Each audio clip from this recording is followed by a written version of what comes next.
Gravação inicial. Conselheiros, ainda em continuidade à nossa sessão da parte da tarde do dia 5 de abril, da primeira turma da Câmara Superior de Recursos Fiscais, agora iremos para o processo número 9 da pauta, recorrente Fazenda Nacional, interessada é Copperforte Serviços, que é do conselheiro Caio. Conselheiro Caio, você está com a palavra.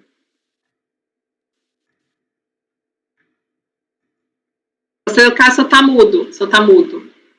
Obrigado pela palavra. A pauta aqui ela é temática, então a gente segue, né, no mesmo tema da multa qualificada. Trata-se de recurso especial interposto pela PGFN contra o Acórdão 108, final 970, de 17 de agosto de 2006, da 8ª Câmara do Primeiro Conselho, complementado ainda pelo Acórdão 108, final 798, que negou o provimento ao recurso de ofício e deu provimento ao voluntário apresentado pela contribuinte. Em resumo, a contenda tem como objeto a exação de IRCS, PIS, COFINS do ano calendário de 98, através de arbitramento do lucro, correspondente à infração de omissão de receitas, presumida com base no artigo 42, referente a depósitos bancários de origem não comprovada, acompanhado de multa de ofício qualificada e agravada. Desde já, registro que o celeuma é apenas a qualificação da multa ordinária. É a única matéria que resta para essa Câmara Superior. Em resumo, eu tenho que a DRJ deu provimento parcial à impugnação dos sujeitos passivos, declarando a decadência parcial das exações. Inconformados, os autuados apresentaram um recurso voluntário com procuração dos diversos sujeitos, reiterando suas alegações, incluindo o afastamento da qualificação da multa de ofício por ausência de conduta dolosa, fraudulenta ou sonegatória. Como relatado, a turma ordinária deu provimento ao recurso voluntário, afastando a qualificação da multa e, por consequência, exonerando todo o crédito tributário em razão da decadência. Então, a DRJ mantém o 731 e declara uma parte da decadência, sobe 150, eu mudo o critério, cancela-se tudo. A intimada PGFN opôs embargo de declarações requerendo saneamento da questão da omissão quanto ao julgamento da multa qualificada e uma contradição em relação ao resultado registrado no decisum. Acatados, eles foram objetos do Acórdão 108.798, que apenas esclareceu a ocorrência e retificou o resultado anterior de julgamento. Na sequência, foi interposto o recurso especial ora sob análise, e é dentro da modalidade de contrariedade à lei, no que tange ao afastamento da multa de ofício, pugnando pela manutenção da multa duplicada. E vai requerer também a Fazenda o restabelecimento da duplicação sancionatória em razão da aplicação por consequência do 731. O apelo foi admitido, entendendo que demonstrado para admissibilidade a contrariedade à lei. Presidente, é o relatório. Em relação à admissibilidade, tratando-se então de contrariedade à lei, eu ratifico a tempestividade e verifico que, uma vez que a tese foi aduzida dentro de plausibilidade dessa violação, deve ser conhecido o recurso.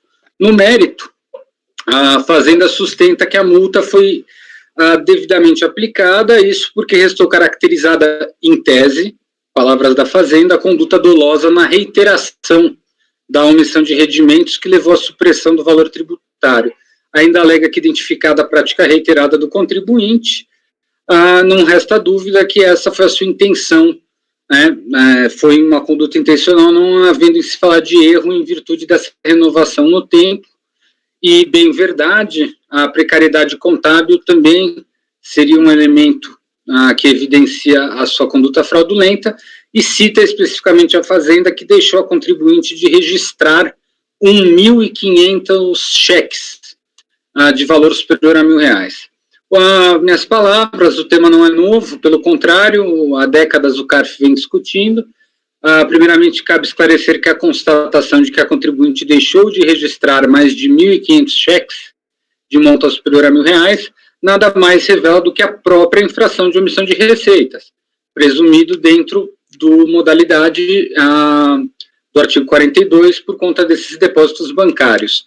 Não existe na observação da recorrente nenhum acréscimo ou elemento extra da conduta da contribuinte pertinente para essa duplicação. está-se diante de um descumprimento de obrigações tributárias acessórias e principais, bem como o descumprimento de regramento contábil. Resta agora averiguar se a ocorrência da infração por diversos períodos no tempo, mais de um mês, 2 meses, 3 meses, basta para justificar a incidência da previsão punitiva do inciso 2º 44. A posição é conhecida, eu acredito, eu tenho certeza que eu já votei isso com o Dr. Matosinho e Dr. Alexandre Evaristo. Então, presidente, eu vou me permitir um resumo da minha tese de praxe, de reiteração, que eu entendo que, da mesma forma como no caso anterior, que a gente falava da proporção da multa, eu entendo que reiteração é olhar a infração, que é uma conduta única, sobre o prisma temporal. Quando eu falo em proporção, eu estou olhando a infração pelo prisma quantitativo. Então, quando eu falo em reiteração, eu estou usando a própria infração, mas numa ótica do observador, numa ótica da própria autoridade temporal, para transformar essa mesma infração numa suposta outra conduta, para eu poder qualificar ela mesma, por conta de um elemento temporal, de um prisma temporal. Então, exatamente por tal motivo, eu entendo que claramente esse critério de repetição é incapaz de retratar uma postura, um plus, uma postura adicional de intuito fraudulento contra o erário. Não existe aqui nenhuma contrariedade à lei tributária, que não a própria infração, nenhuma contrariedade do colegiado ACO quando julgou por afastar essa multa qualificada, muito pelo contrário, porque eu me alinho a essa posição. Então, por tal motivo, presidente, eu voto por conhecer e negar provimento ao recurso da Fazenda, mantendo a redução da multa para o patamar ordinário de 75%. Ok, conselheira Edeli. Ok.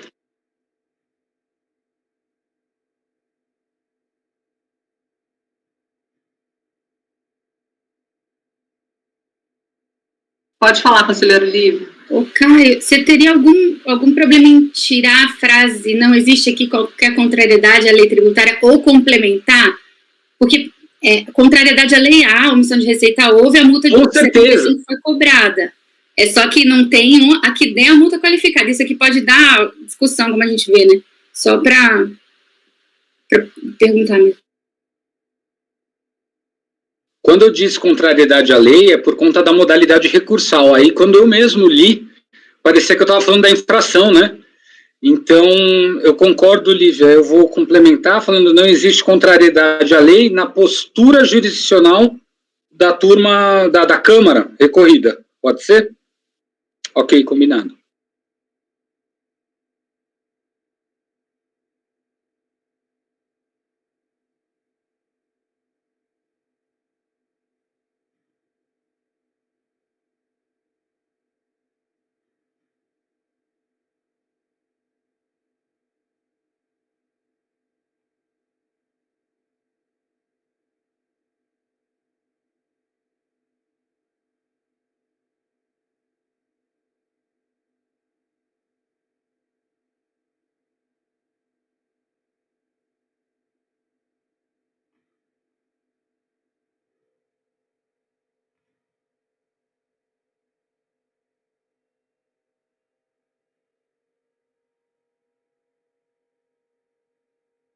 Inclusive está feito, tá?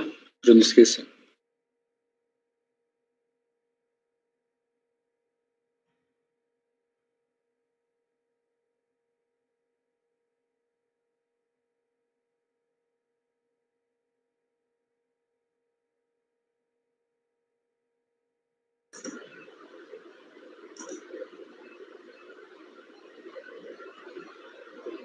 Pode falar, Matosinho. Só perguntar para o Caio se ele sabe me dizer onde está o acordo da DRJ, que ele viu a fundamentação do acordo da DRJ. Sabe qual a página, o volume? Eu vou precisar consultar, só um segundo, por favor. A decisão da DRJ está no meu relatório. Logo, o fundamento para afastar a multa? Você sabe aquela parte que eu colaciono, bem no começo, eu colaciono um trecho do recorrido. Aí eu ponho: a DRJ se posicionou da maneira X, abre parênteses, folhas. É a folha da decisão da DRJ. Obrigado.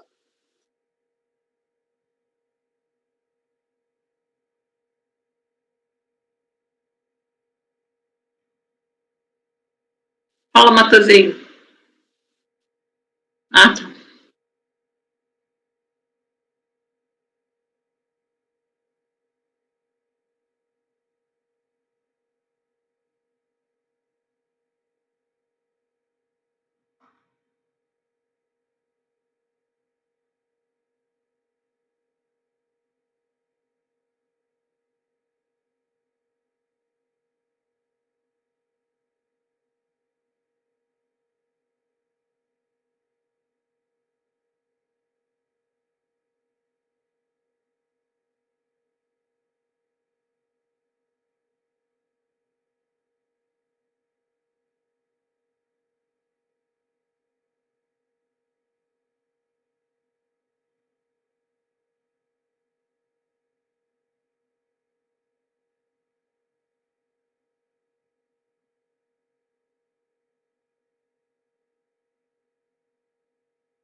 Matosinho, eu vi que nesse voto eu não coloquei folhas 181, tá?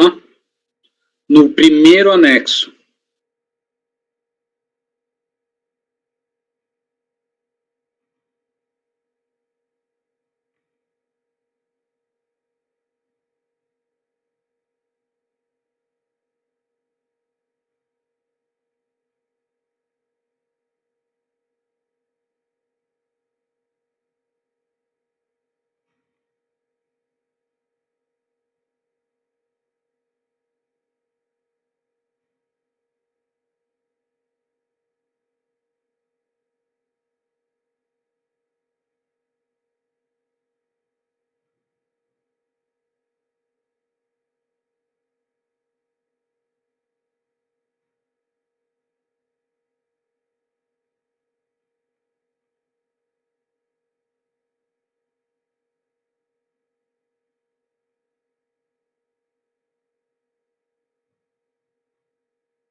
Presidente, eu já apreciei processos desse grupo empresarial, mas em outras circunstâncias, né, nós até julgamos um de imposto de renda na fonte, depósito bancário de origem não comprovada, o outro que eu apreciei era de glosa de custos, né? Esse aqui, omissão de receita, depósito bancário.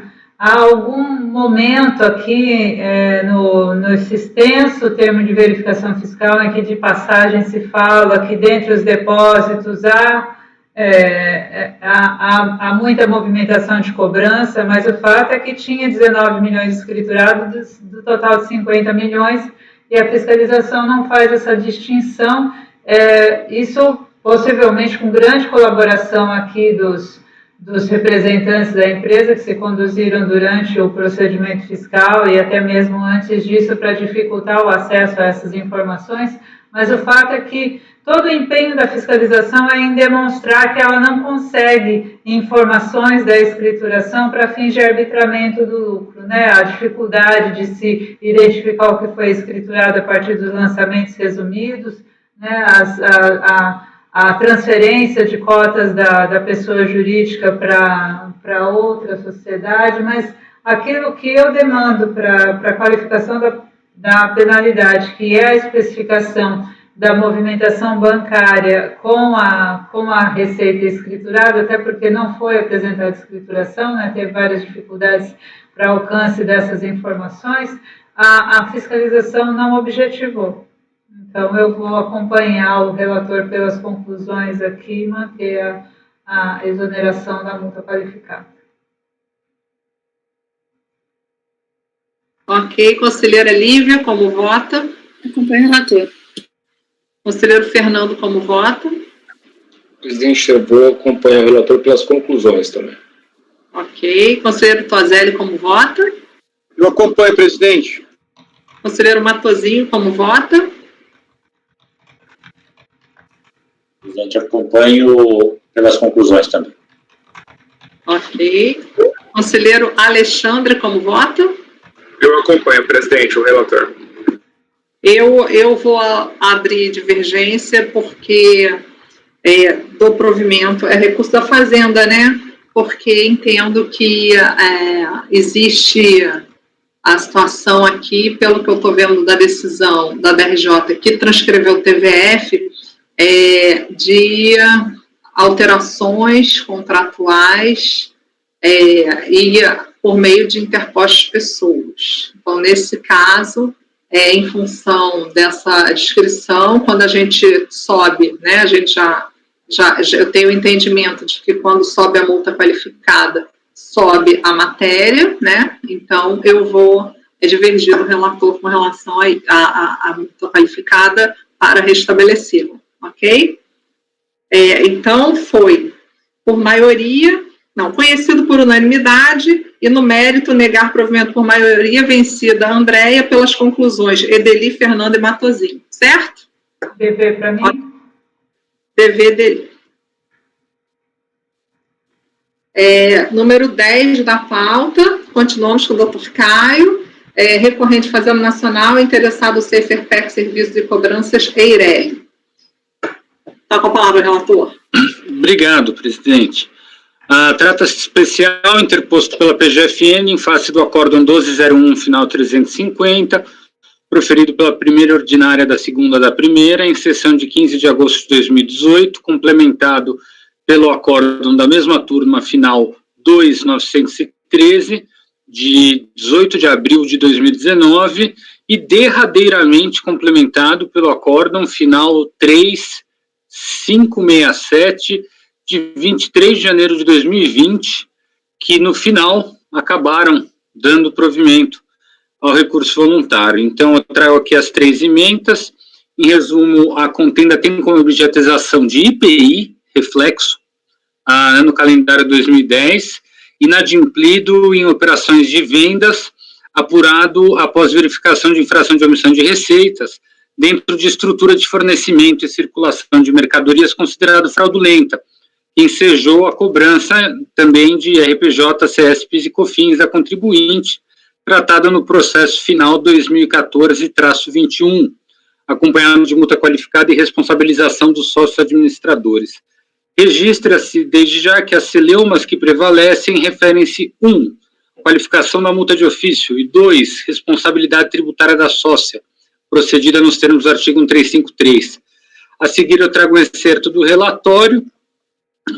Eu resumo que a DRJ nega provimento à impugnação da contribuinte, mantendo integralmente a autuação, suas penalidades e a responsabilidade dos demais sujeitos passivos que haviam também individualmente impugnado o lançamento de ofício.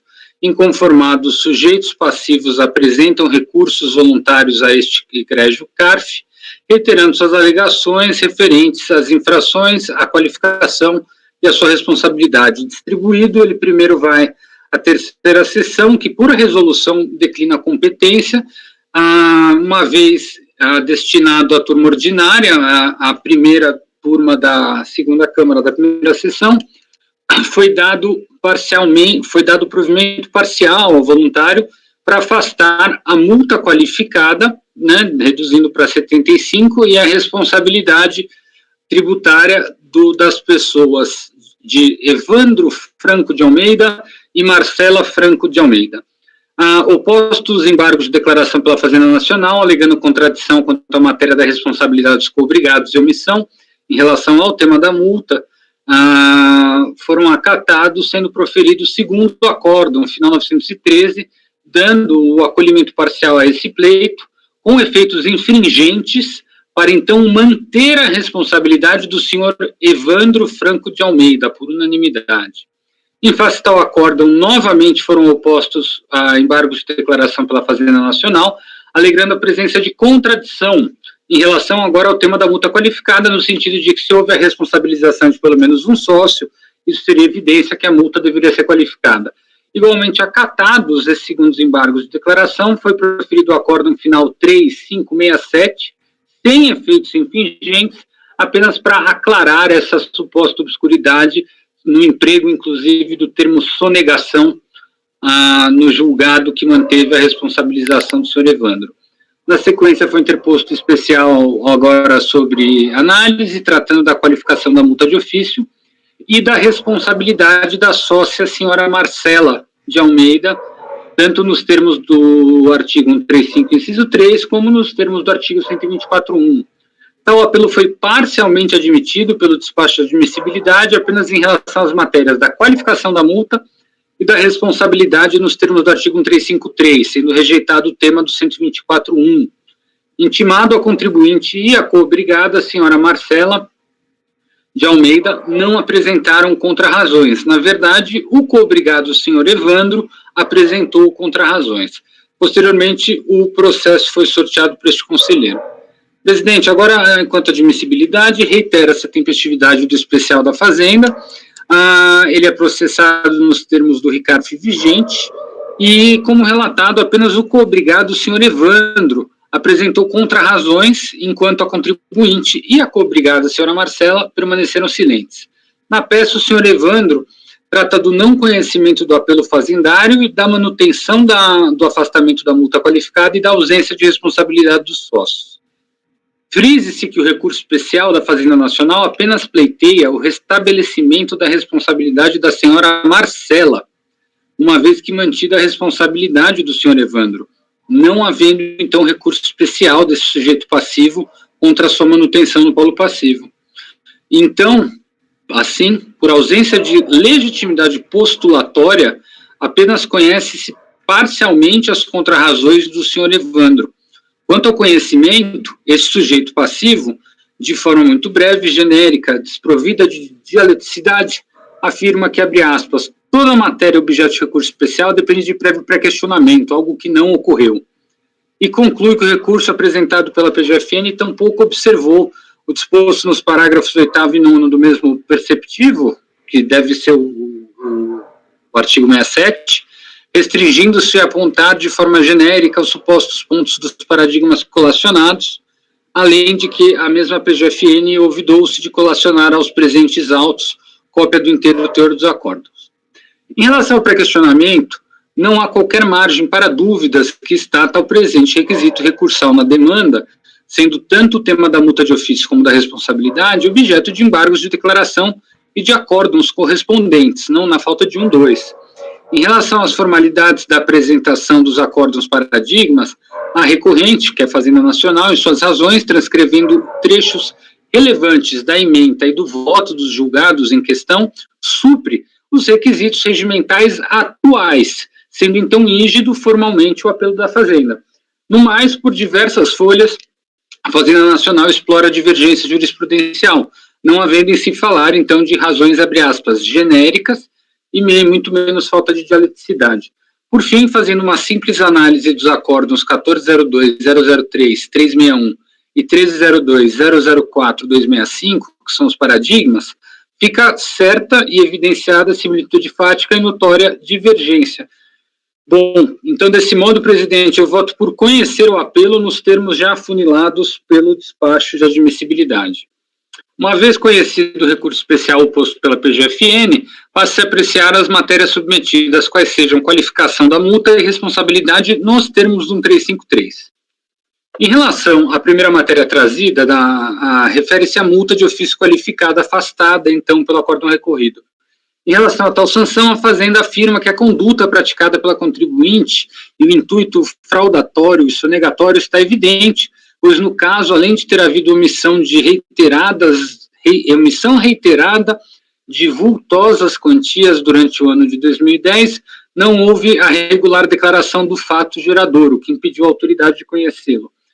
Não se trata de presunção, mas de comprovação à luz das características do caso concreto.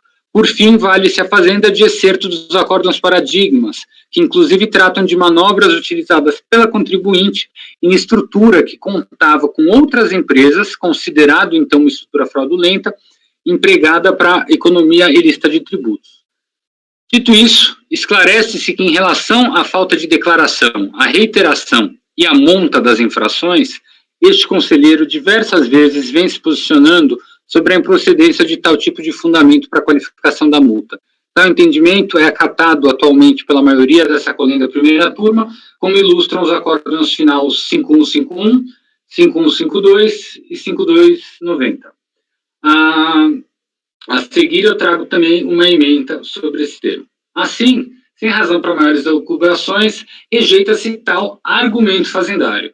Contudo, no presente caso especificamente, como rapidamente mencionado nas razões recursais, a autoridade fazendária valeu-se ainda, mesmo que por técnica de remissão no TVF, para a fundamentação da qualificação da multa de ofício e da a verificação de uma estrutura fraudulenta para a circulação de mercadorias entre várias empresas ligadas à contribuinte e ao seu sócio, visando com essa estrutura suprimir indevidamente a carga tributária. Confira essas principais constatações procedidas pela autoridade fiscal. Então, aqui a autoridade explica essa estrutura de circulação de mercadoria, inclusive envolvendo estados diferentes, para fins aí de uma economia indevida. E todas essas empresas estavam ligadas ou diretamente à contribuinte ou ao seu sócio Evandro. Acrescente-se também que, de acordo com o TVF, em todas as transações com os fornecedores, as vendas efetuadas, palavras da fiscalização, saíram com IPI suspenso, conforme a informação no corpo das notas fiscais. Por que isso é relevante? Porque essa autuação específica que estamos julgando é de IPI, não obstante reflexo da omissão de receitas. Mas essa estrutura fraudulenta, o próprio auditor fez questão de dizer que também aproveitava-se dela para suspender o IPI na saída das mercadorias.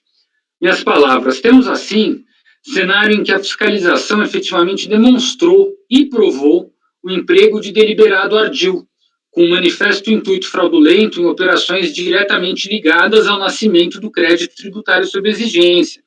Dessa forma, entende-se que, não obstante afastada a procedência da alegação de reiteração ou da monta das infrações, foi satisfatoriamente atendido aos requisitos legais para aplicação devida do atual vigente parágrafo 1º do artigo 44 da 9430. Acrescente-se que este conselheiro participou do julgamento do acórdão 1402-003-361, proferido pela segunda ordinária da 4ª Câmara da primeira sessão, de autoria do conselheiro Lucas Bevilacqua, voto vencedor do conselheiro Marco Rogério, em 17/10/18, no qual foi julgada a infração de omissão de receitas referente ao RPJ, CS, PIS e COFINS do ano calendário 2011, referente à mesma operação dentro dessa estrutura. Então, a oportunidade igualmente votou-se pela manutenção da multa qualificada. Posto isso, mostra-se procedente o recurso especial fazendário em relação a tal matéria da multa qualificada, devendo ser restabelecida a sua duplicação. Agora, em relação à segunda matéria sobre julgamento, atinente à responsabilidade tributária nos termos do artigo 135 da co-obrigada senhora Marcela de Fátima Momesso, a Fazenda Nacional defende sua reinclusão no polo passivo. Pugna que, na esteira do que dispõe o artigo 1353, que se deve perquirir na apreciação da presente questão são dois aspectos: a condição de diretor, gerente ou representante e a existência de atos praticados com excesso de poder em infração à lei. Acrescenta que é indubitável que a falta de recolhimento do tributo, palavras da Fazenda, constitui por si uma ilicitude. Então, acionaria o 135. E conclui que pode perfeitamente ser o diretor, gerente ou representante solidariamente responsabilizado pelo crédito imputado à autuada relativamente ao montante do período apurado. Pois bem, minhas palavras, ainda cita trecho dos acórdãos paradigmas que trataram da responsabilização dos cobrigados. Em primeiro lugar, esse conselheiro rechaça a afirmação fazendária de que, abre aspas, a falta de recolhimento do tributo constitui por si só uma ilicitude que, por tal razão, poderiam ser acionadas a responsabilização das pessoas arroladas no inciso 3º do artigo 135. E, além disso, a senhora Marcela Momesso apenas é mencionada como sócia da contribuinte. Não é atribuída à senhora Marcela nenhuma outra conduta, além de fazer parte dos quadros societários da empresa autuada. Ora, a mera constatação de titularidade, ou até mesmo de função administrativa, diga-se, no instrumento societário, e a simples argumentação genérica e abstrata de que as práticas das empresas dependem de ato de gestão de pessoas naturais, não é capaz de atribuir responsabilidade à figura do sócio administrador. Como mencionado, analisando o TVF, folhas 2211 e 2234, não se verifica lá imputação direta e pessoal de nenhuma conduta praticada pelos sócios que tenha diretamente concorrido para a prática de ilícitos. Na descrição da estrutura empresarial fraudulenta utilizada, a presença da senhora Marcela não é mencionado, apenas do Evandro. Considerando isso, é certo que a aplicação do artigo 1353 não pode ser objetiva e automática diante de ilícito tributário simples da pessoa jurídica. Trago uma lição do Ariomar Baleiro. Digo que as falhas contábeis e o descumprimento de obrigações acessórias e inadimplemento fiscal não bastam para acionar a hipótese do 135. É necessária a fundamentação subjetiva de conduta das pessoas. Trago um trecho do voto do ilustre conselheiro Luiz Henrique Marotti Toselli, que é o recorrido, é a complementação aqui do nosso recorrido, né, um dos acórdãos de embargo, e entendo que é acertada a posição do conselheiro, e diante disso não merece provimento recurso fazendário em relação a esse ponto, mantendo-se a exoneração da co-obrigada senhora Marcela de Fátima Momesso. Então, presidente, em resumo, diante do exposto, voto por dar provimento parcial ao especial fazendário para reformar o acórdão apenas para restabelecer a qualificação da multa de ofício ao patamar de 150. Como voto. Ok, conselheira Ideli, quando estiver pronta.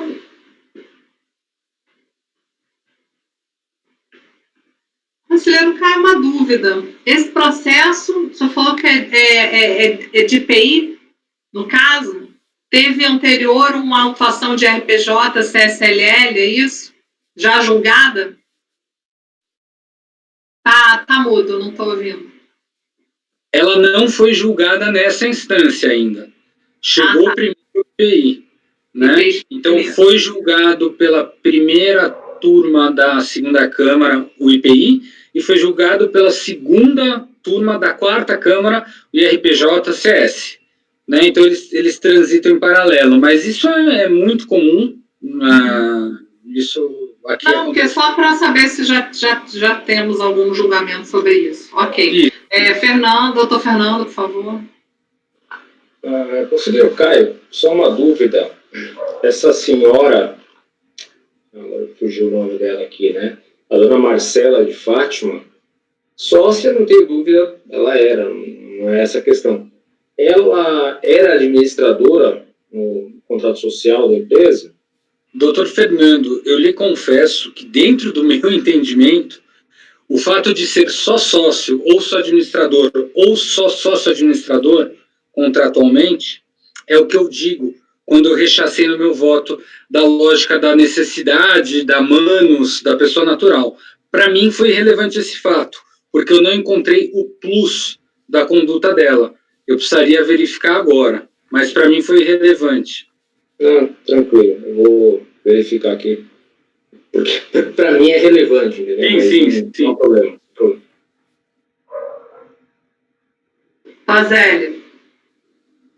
Eu estava vendo aqui que esse nome não me era estranho e eu fui o relator do acórdão dos embargos, como o próprio Dr. Caio deu a honra de ser citado aqui.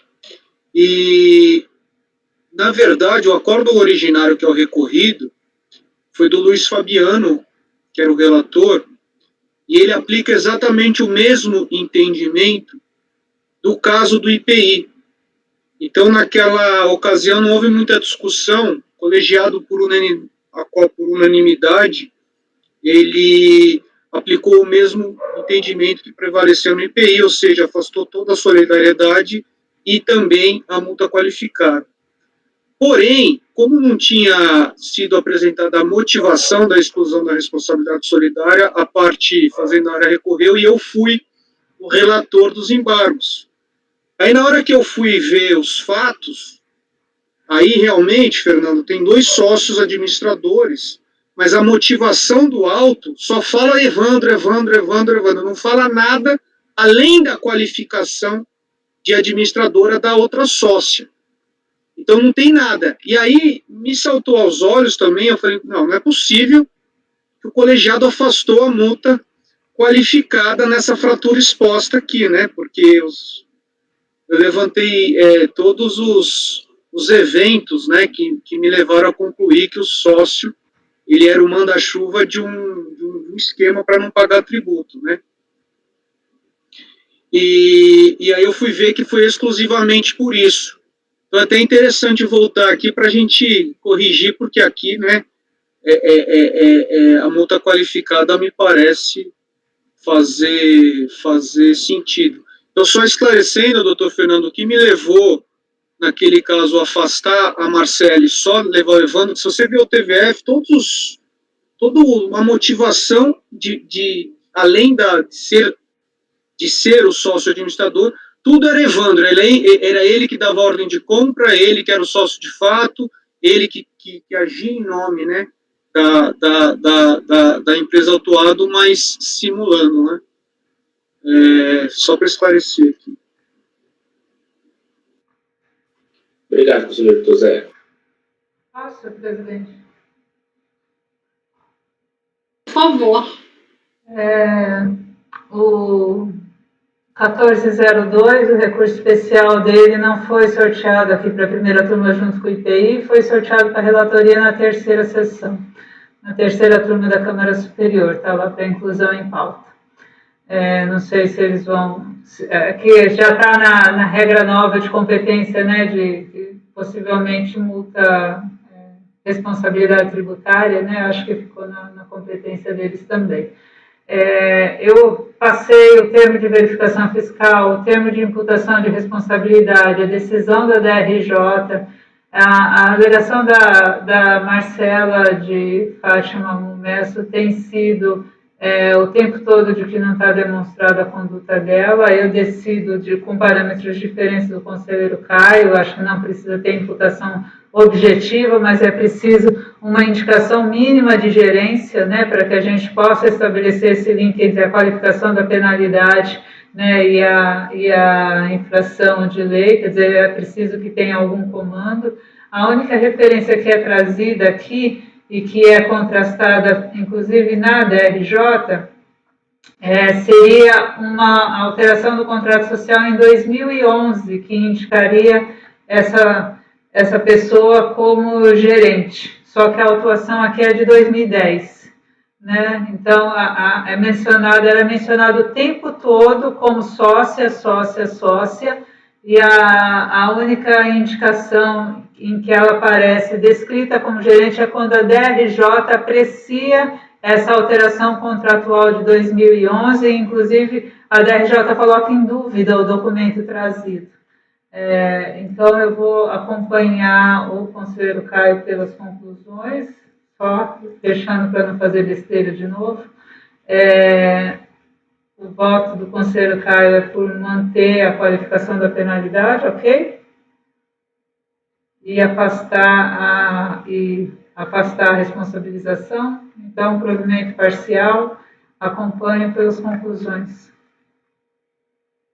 Ok. Doutora Lívia, como a senhora vota? Acompanho integralmente o relator. Conselheiro Fernando. Presidente, também vou acompanhar o conselheiro Caio pelas conclusões. Tá. Em ambos os fundamentos, só para deixar claro que a gente vai votar por matéria, né? Então, quanto à multa qualificada, também pelas conclusões. Conselheiro Edeli, também pelas conclusões. E quanto à responsabilidade tributária, pelas conclusões. Ok. Conselheiro Tozelli, como vota? Eu já antecipei, presidente, eu acompanho o relator. Ok. Conselheiro Matosinho, como vota? Presidente, na questão da multa qualificada, acompanho pelas conclusões, né, aí dessa entendimento do conselheiro relator sobre prática reiterada e tal, tem algumas nuances que ele está dando seu voto. Com relação à responsabilidade, em que pese aqui eu localizei o contrato social que tinha inicialmente nessa empresa 6 sócios, entre os quais a senhora Marcela. E ela é uma das gerentes. Uma das gerentes, assim, na verdade, todos os sócios dizem que respondem pela gerência da sociedade, é bem genérica a cláusula aqui. A gestão e administração da sociedade será exercida pelos sócios, os quais praticarão todos os atos de gestão e tal. Não individualiza, o que é bem incomum, né, numa sociedade com 6 sócios, todos serem gerentes. Enfim, de modo geral, eu caracterizo, principalmente nesses casos que tem a prática de operações fraudulentas, pode ser o sócio gerente, de modo geral, eu qualifico como suficiente para a responsabilização. Mas o termo de responsabilidade, eu não vi o termo de sujeição, mas eu não creio que ele tenha avançado, é muito sucinto, ele simplesmente não aponta nenhum fato direto à senhora Marcela. Então, eu vou acompanhar o relator pelas conclusões, porque ele tem esse entendimento diverso na questão da gerência, simplesmente ocupar o cargo da gerência. Feito isso, eu acompanho pelas conclusões nos 2 casos, mas cada um com o seu motivo. Ok. Conselheiro Alexandre, como vota? Eu vou acompanhar integralmente o relator. Ok. Eu acompanho o relator também pelas conclusões. Então, ficamos provimento parcial conhecido por unanimidade, né? E quanto ao mérito, provimento parcial por unanimidade, pelas conclusões Edeli, Fernando, Matosinho e Andréia, certo? Afastando a multa, restabelecendo a multa qualificada e afastando a responsabilidade tributária. As conclusões do Matosinho são diferentes das minhas, da Edeli e do Fernando, certo?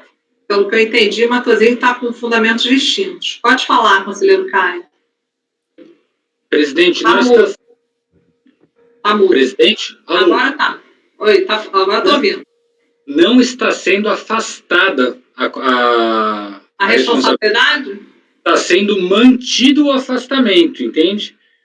Então, na verdade, está sendo dado o provimento parcial. E o Fernando anota, né? Tá. Fazendário apenas para... tirando a responsabilidade, não é isso? Pelo que eu entendi?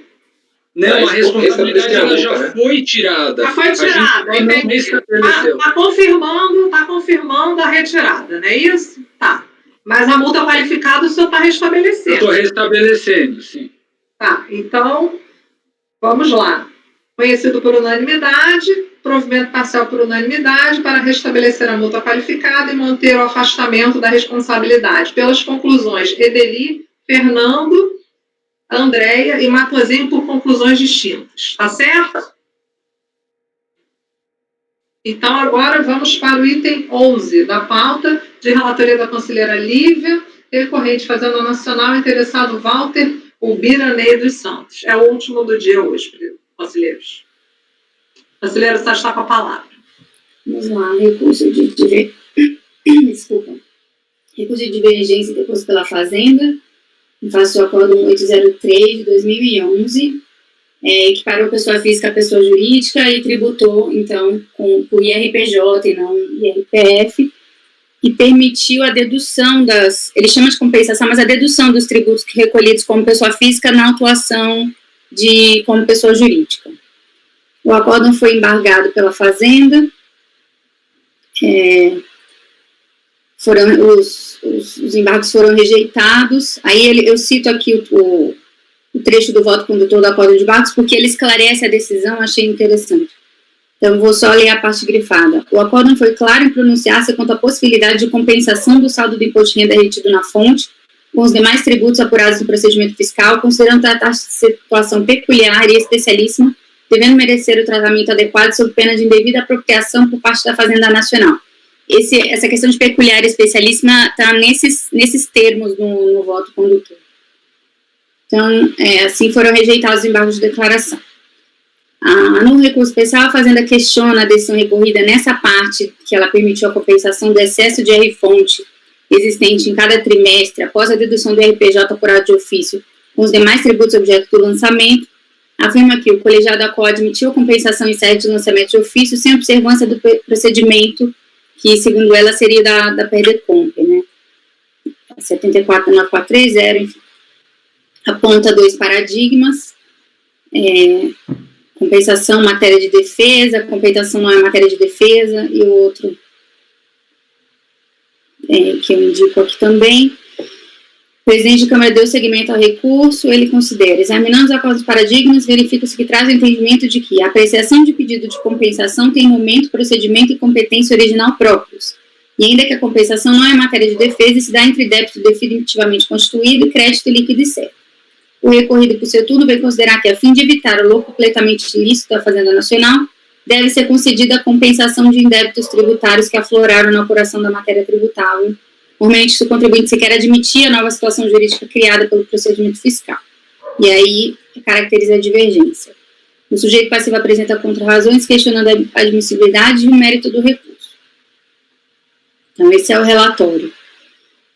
Passando ao voto, já vou para o trecho, tem um trecho inicial que é sempre o mesmo nos meus votos, eu vou para a parte que eu considero aqui. A Fazenda Nacional contesta a compensação autorizada pela decisão recorrida, proferida no contexto de atuação que equipara a pessoa física a pessoa jurídica para fins tributários, então lançou os tributos correspondentes. Especificamente, a decisão recorrida autorizou a dedução, pleiteada por ocasião da impugnação, do excesso de R-fonte existente em cada trimestre após a dedução do RPJ apurado de ofício, com os demais tributos objeto de lançamento. Em suas contrarrazões, o sujeito passivo questiona a admissibilidade, diz que a situação objeto da demanda é dissonante dos paradigmas,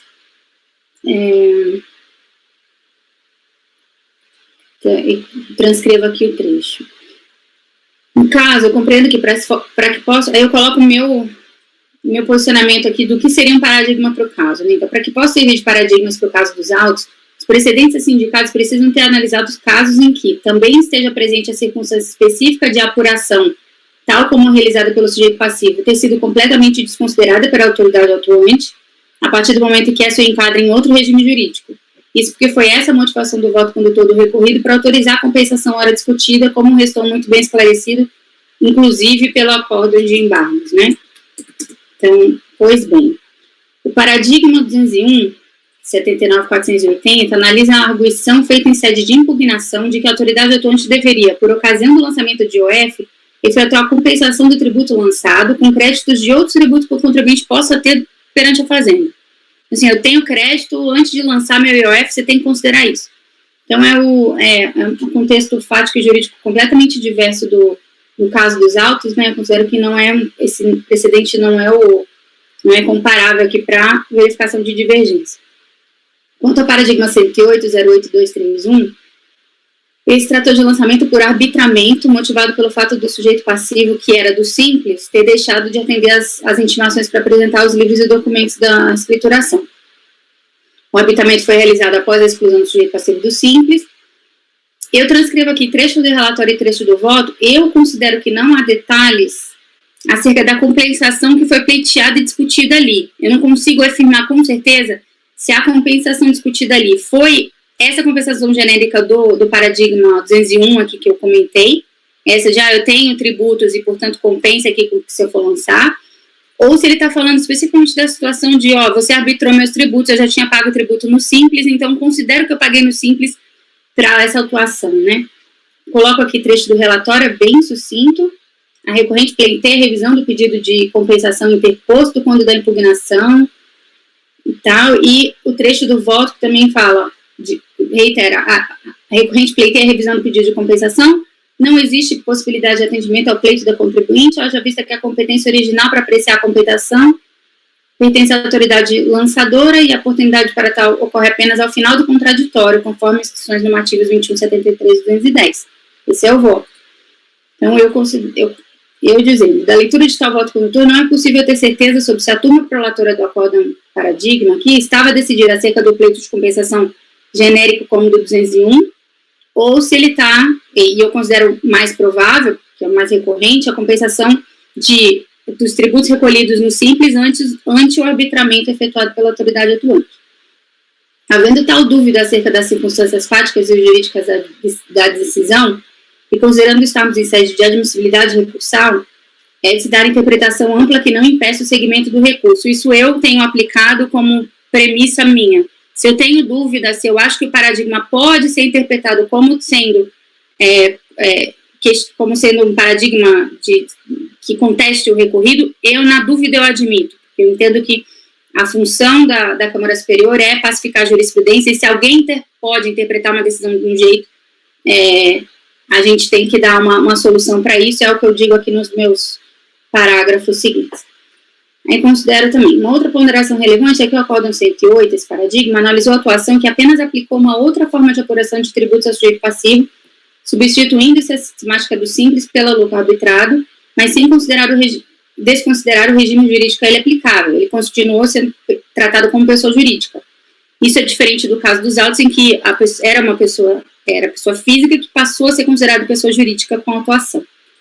De qualquer forma, e assumindo que o paradigma estava a tratar de pedido de compensação de tributos recolhidos na sistemática do Simples ante o arbitramento dos lucros, é fato que aquela turma julgadora impediu a dedução de tributos em situação menos complexa que a dos presentes autos, em que estava a analisar de dedução de tributos pelo mesmo sujeito passivo em seu regime jurídico original de pessoa jurídica apenas sob sistemática de apuração diversa, isso é, lucro arbitrado versus Simples. Nesse passo, é válido assumir que, uma vez que impediu a compensação naquele caso menos complexo, isso é, impediu que se deduzisse dos tributos lançados no regime do lucro arbitrado, tributos deduzidos pelo próprio sujeito passivo, tributos recolhidos pelo próprio sujeito passivo em seu regime jurídico original de pessoa jurídica, sob a sistemática de apuração do Simples, tal turma julgadora estivesse a analisar o caso dos autos, igualmente impediria a dedução, porque aqui, além de tudo, você teria outro regime jurídico, né, seria uma pessoa física, permitir que a pessoa jurídica, que foi considerada aqui, deduzisse tributos recolhidos pela pessoa física, que é a mesma pessoa corpórea, mas tratada para fins tributários como regimes diferentes.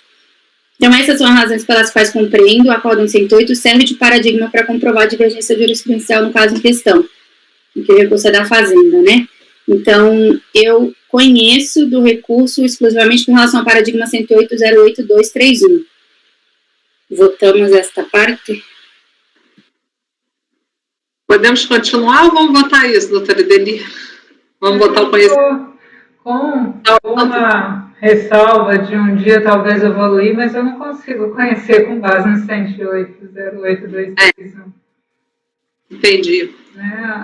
Ainda que a gente tenha alguma dúvida aqui, e eu acho bem razoável que aqui seja os recolhimentos que ele queria da sistemática simplificada,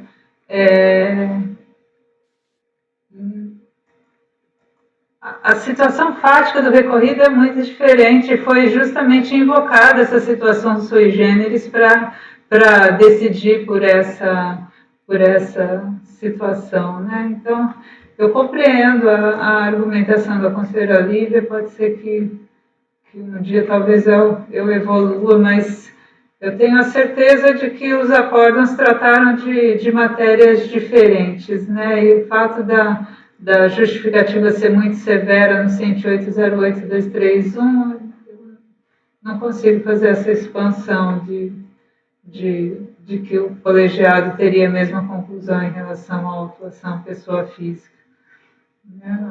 Ainda mais em se tratando da retenção na fonte, que aquela pessoa física sofreu e que deixou de ser IRPF, passou a ser IRPJ, né?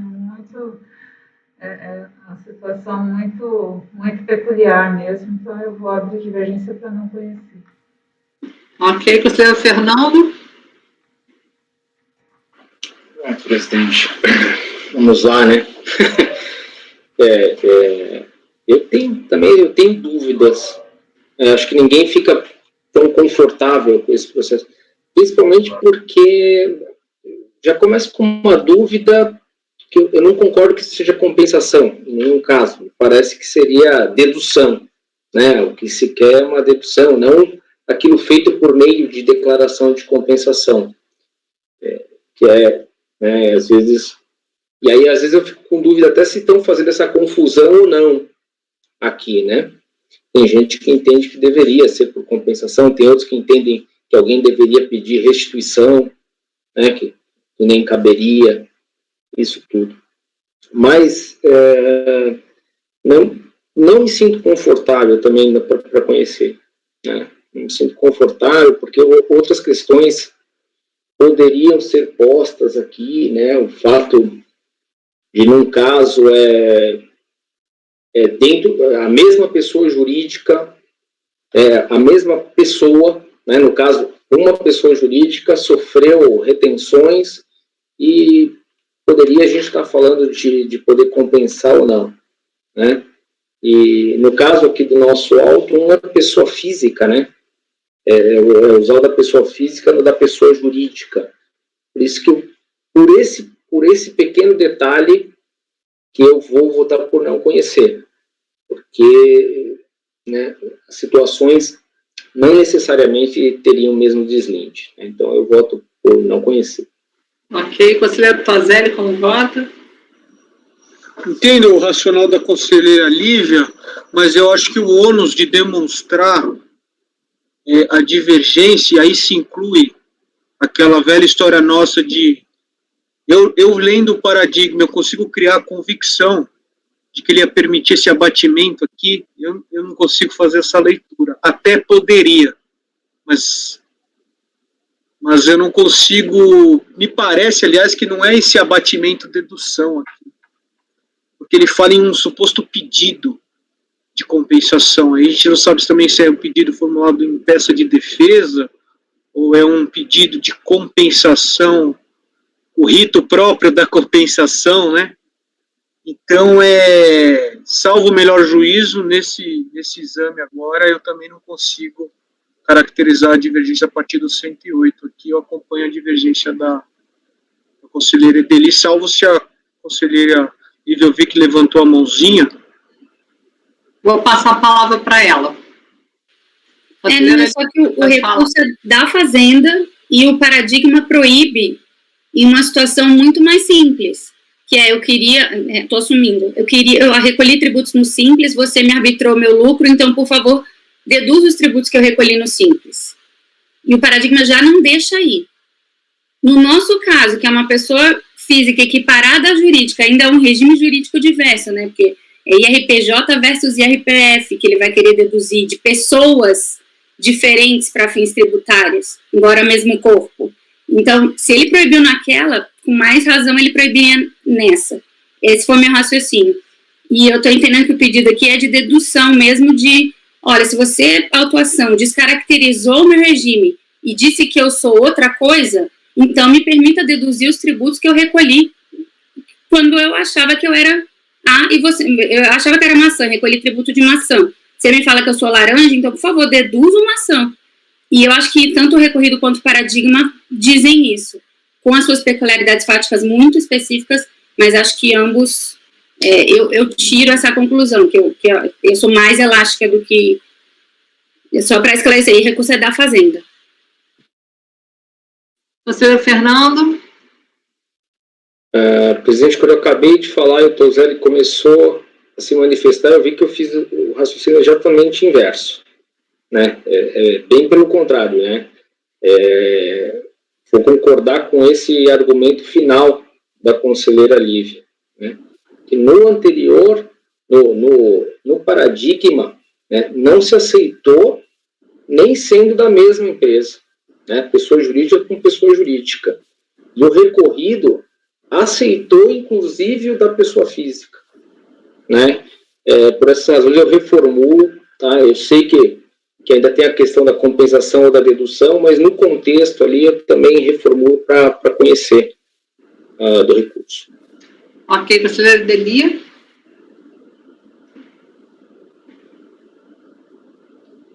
Tá muda. Eu ia comentar também, ia pontuar também o que o conselheiro Tozelli mencionou, da falta de empenho da Procuradoria na demonstração da divergência.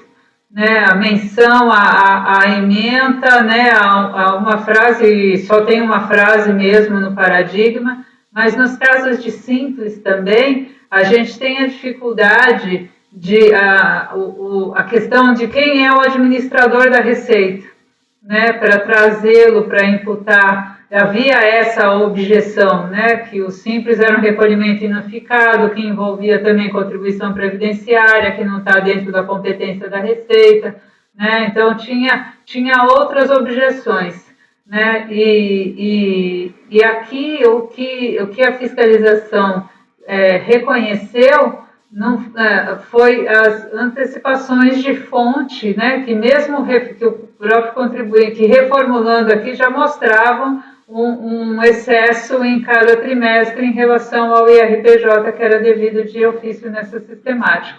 Né? Então, quando eles falam em circunstâncias especialíssimas, né, a gente está aqui um mesmo sujeito passivo, o mesmo tributo, que é o imposto de renda, né? Então, eu acho que precisaria de um trabalhinho melhor da Procuradoria aqui na demonstração dessa divergência. Eu vou manter o meu voto. Ok. Conselheiro Fernando, então, acompanha a relatora, é isso, no conhecimento? Isso, presidente. Tá. Conselheiro Tozelli, o senhor já votou? Ou... Não, na verdade, eu ainda acho que até poderia, mas não está claro. E o ônus de provar divergência eu não consigo ver a partir do recurso. Talvez o voto da relatora acrescentou mais coisas, mas eu vou um passo anterior, que é vendo o recurso. E eu não consigo equiparar as situações lendo o recurso e lendo o paradigma. Então, nesse sentido, eu acompanho a divergência da conselheira Edeli para não conhecer, presidente. Perfeito. Conselheiro Matosinho. Vou acompanhar a relatora. Conselheiro Alexandre. Eu também vou acompanhar a relatora. Conselheiro Caio. Com a relatora, sem ressalvas. Eu acompanho a divergência da conselheira Edeli. Então, foi conhecido por maioria, vencidos Edeli, Tozelli e Andréia. Então, relatora mérito, vamos lá.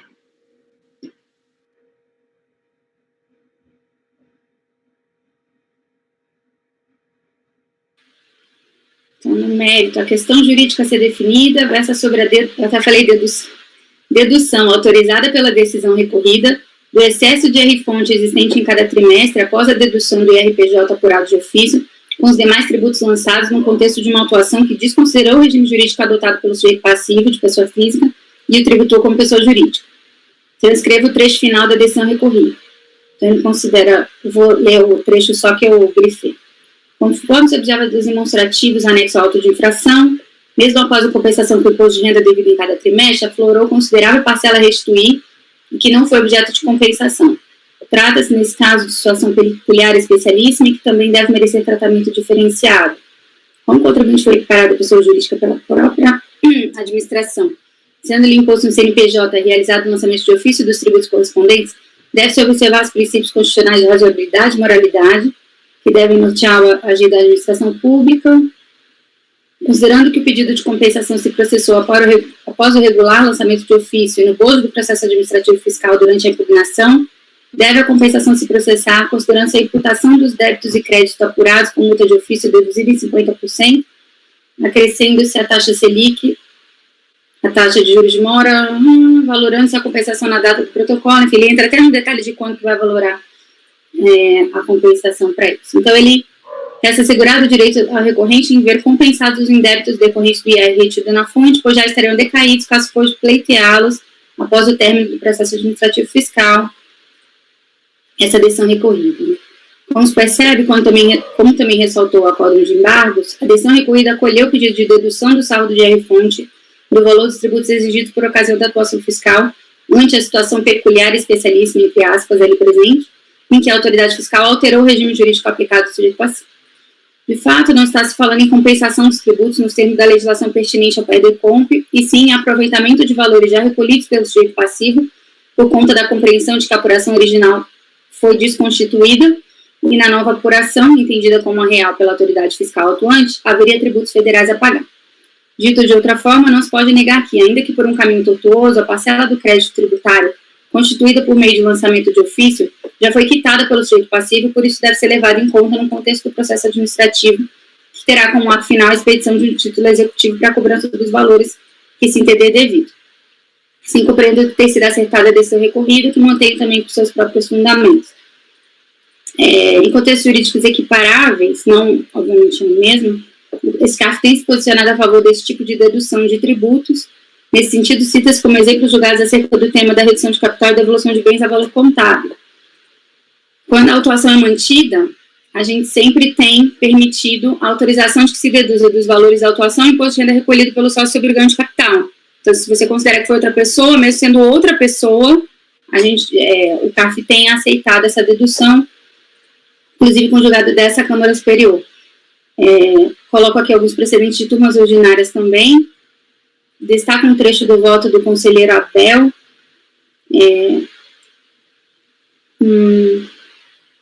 Deixa eu ver se vale a pena citar. Enfim, trago questão de restauração ao status quo ante, né? Se o fisco desqualifica e acha que é outra coisa, então ele deve nenhuma das partes, quer o sujeito passivo, quer o fisco, devem ser prejudicados com isso. Então, se o fisco recebeu já valores que aquela pessoa entendeu devida, mas o fisco acha que o valor deve ser recolhido sobre um outro título, ele compensa esse montante. Essa é a tônica do voto do Abel, visando evitar o desequilíbrio entre direitos e obrigações entre as partes envolvidas. Eu cito aqui vários precedentes. Dizemos que o julgado acerca do tema redução de capital e devolução a valor contábil são apenas um exemplo, porque também há atuações referentes a outros temas em que, igualmente, a autoridade fiscal requalifica os fatos.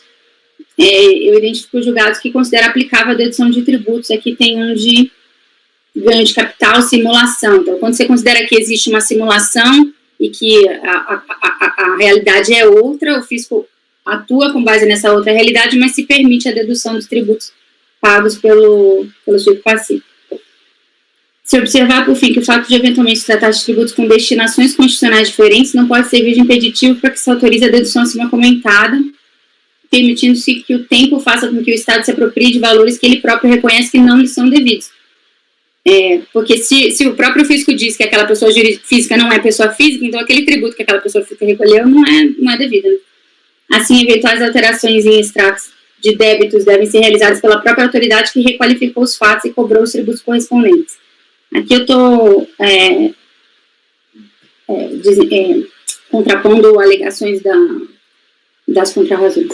Portanto, compreende como adequada a solução dada ao caso pela decisão recorrida, que, diante da autuação fiscal que desconsiderou o regime jurídico aplicável ao sujeito passivo, permitiu que se deduzisse dos valores a serem exigidos o montante de tributos federais já arcados pelo sujeito passivo. Então, antes posteriormente meu voto para conhecer do recurso especial e no mérito nego-lhe provavelmente. Só estou tomando cuidado para dizer que não é que a autuação deve ser feita pelo líquido, a atuação está correta. O que a gente pode aqui no CARF, permitir a dedução dos tributos. Então, acho que isso, por isso que eu falo em dedução e não compensação. e fala em permissão de... É de se permitir que deduza de se permitir no sentido de decisão, e não, obviamente, não estou falando que o fiscal devia atuar pelo líquido, mas acho que isso, espero que tenha ficado claro no voto. Ok, professor Deli? Da leitura do... Agora eu queria reformular o conhecimento, né? Porque da leitura do voto aqui, essa impressão da conselheira Lívia, eu não concordo com ela, né? O que o colegiado fez não foi dedução. Tanto é que tem o voto divergente do Sérgio, dizendo que deveria sim ser reconhecido como dedução esses valores. O que o voto vencedor aqui fez foi dizer, olha, quando eu reconstituí sua apuração para pessoa jurídica, as tuas retenções na fonte geraram um saldo a maior do que o tributo, do que o IRPJ devido naqueles trimestres. Então, eu reconheço isso como um indébito e autorizo a compensação desse indébito na data da impugnação. Então, ela supriu o pedido de restituição e compensação do sujeito passivo e se colocou na posição da autoridade preparadora, que é a competente para apreciar um pedido de compensação. Então, ela deu efetivamente o resultado de compensação. Por isso que eu vejo que nessa vertente, na verdade, os pedidos o paradigma, o primeiro paradigma segundo conselho, que dizia que pedido de compensação não deve ser objeto de defesa, né?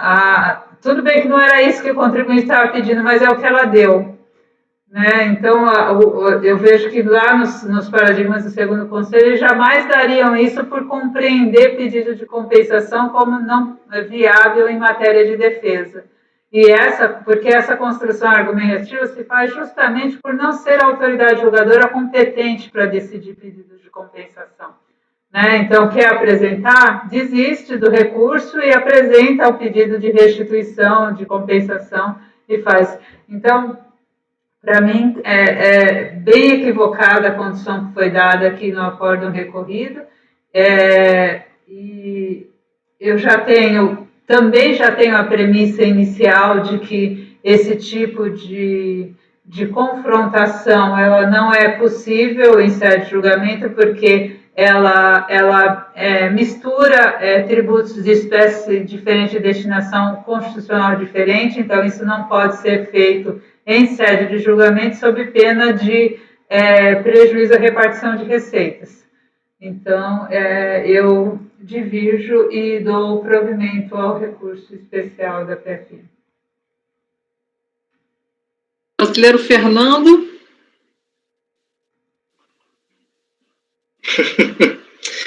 Vamos lá, né?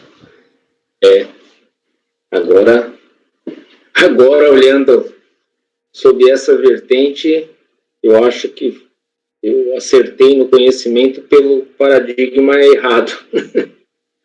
Acho que realmente era o primeiro, mas tudo bem. Superado essa questão que a gente já encerrou, o julgamento do conhecimento, né? Me parece que aqui realmente a turma ordinária deu alguns passos adiante aí que eu já não consigo. Eu aceitaria sempre a compensação de tributo da mesma espécie, imposto de renda com imposto de renda, contribuição social com contribuição social, assim por diante, mas jamais aceitaria o que foi feito aqui de pegar um excedente de um tributo, já que a sua retenção foi maior do que o IR de fonte, imposto de renda na fonte, foi maior que o RPJ devido aqui, eu vou pegar esse excedente e determinar que se utilize para compensar e considerando como data a interposição da impugnação, né? Aí sim é justamente o que eu disse que eu não aceitaria, né? Que é a questão de fazer às vezes de compensação, é o que foi feito pela turma ordinária aqui. Então, com a devida vênia eu vou divergir, né? Vai ficar um pouquinho estranho com conhecimento, mas só agora também que eu consegui ter esse alcance, eu vou votar com a divergência para dar provimento para o recurso da PFN. Ok, conselheiro Toselli, como voto? Presidente, eu também, é ruim, né, quando você vota a mérito de um recurso que a gente não conhece, mas enfim, como uma vez conhecido o recurso, eu acho que o voto da conselheira Vivi é irretocável e os acompanho na íntegra, presidente. Ok, conselheiro Matosinho, como vota? Eu acho aqui que há um equívoco da decisão recorrida. Para mim, isso aí deve ter sido tratado como dedução, como a Lívia coloca, e não como compensação, que vai em prejuízo do contribuinte, nesse caso. Porque ele estabelece, inclusive, valorações a partir da impugnação. Ele deveria fazer tudo para a data. Não vejo, um prejuízo na distribuição de receitas. A compensação hoje é feita de todos os tributos com todos, então, assim, vai ser liquidado. Eu acho que aqui é uma questão de justiça. Se o contribuinte era pessoa física, não, você não pode ser pessoa física. Mas recolheu tributos federais nesse período como pessoa física. Não, agora você é pessoa jurídica. E você não tem como aproveitar e nem poder mais restituir. Pareceria uma situação injusta. Então, eu vou acompanhar e acho até que a decisão recorrente se equivocou, mas aí em desfavor do contribuinte. Acompanha a relatora. Conselheiro Alexandre, como vota? Eu também acompanho a relatora, presidente. Ok. Conselheiro Caio, como vota? Irmãozinha da Lívia. Lívia, desculpa. Achei que era... Só para esclarecer, eu achei a valoração, não concordo com a valoração feita, mas como o recurso era da Fazenda, eu considerei que eu não poderia piorar para a Fazenda, então eu ignorei essa questão, mas realmente nunca daria essa valoração que ele deu, o calcado recorrido deu. Só para pontuar por que eu não falei dela. Eu entendi. Ok. Conselheiro Caio, como vota? Eu acompanho a relatora e eu acho, como muito bem posto pelo conselheiro Matosinho, né, eu não pude votar isso no primeiro processo do dia, que era o da Kramer, e era exatamente isso. Eu acho que, a partir do momento que a nossa legislação vigente, hoje você não tem mais as limitações, né? São federais com federais, é dever de lealdade da administração tributária no momento do lançamento de ofício proceder a isso, ainda que não tenha sido a melhor decisão. Eu acho que a gente não pode votar contra o espírito dela. Então, obrigado pelas palavras, por isso que eu acompanho a Lívia. Eu vou acompanhar a divergência da conselheira Edeli. Então, quanto ao mérito, ficamos negado provimento por maioria, vencidos Edeli, Fernando e Andréia. Então, foi conhecido por maioria, vencidos Edeli, Toselli e Andréia. Negado provimento por maioria, vencidos Edeli, Fernando e Andréia. Ok? Alguém quer fazer dever, alguma coisa? Foi? Então, conselheiros, agradeço o dia de hoje, são quase 8 horas da noite. Fico muito feliz da gente ter conseguido vencer a pauta, apesar que foram muitos debates interessantes. E espero os senhores amanhã às 9 horas para começarmos aí nosso próximo turno. Vou encerrar a gravação, tá? Pode falar, Matosinho. Você está sem volume. Posso encerrar a gravação ou você quer falar na gravação, Matosinho? Quer falar na gravação? Eu não sei, só para a questão de registro meu aqui, dos vencidos no conhecimento. Eu tinha anotado Edeli, Toselli e Andréia. É isso. No conhecimento, foi o que eu falei. E no Fernando e André. Isso. Tá? Legal? Vou encerrar, tá? Obrigada. Gravação encerrada.